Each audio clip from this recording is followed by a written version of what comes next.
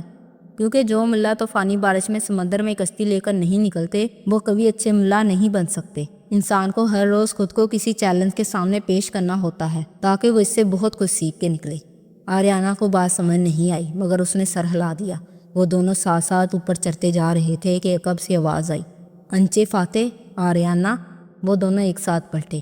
نیچے سے جولیانہ کی نانی چلتی آ رہی تھی۔ یہ ایک انڈین عورت تھی جو چند ماہ سے ان کے گھر ملازمت کر رہی تھی، بچوں کی دیکھ بھال کرتی، کیونکہ اسرا ایک ورکنگ وومن ہونے کے ساتھ ساتھ ایک سیاسی بیوی بھی تھی۔ غرض اس عورت شریعہ نے سارا گھر سنبھال رکھا تھا۔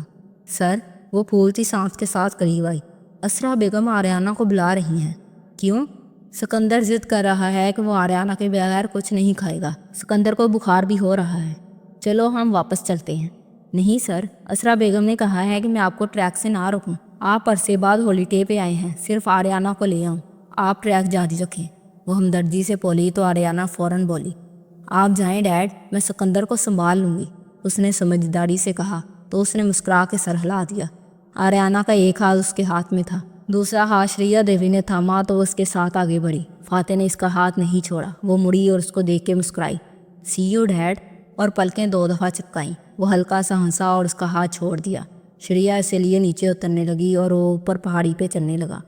وہ چند منٹ تک اوپر چلتا گیا اور پھر یکایک رک گیا۔ عجیب سا احساس ہو رہا تھا۔ سکندر تو ابھی ٹھیک تھا، اسے بخار کیوں ہو رہا ہے؟ وہ واپس پلٹ آیا۔ ٹریکنگ میں دلچسپی ختم ہو گئی تھی۔ وہ نیچے اترنے لگا۔ رفتار تیز تھی۔ اسے امید تھی کہ وہ جلد آریانہ اور شریعہ سے جا ملے گا، مگر وہ اسے ٹریک پہ کہیں دکھائی نہیں دے رہی تھی۔ وہ نیچے اترتا آیا۔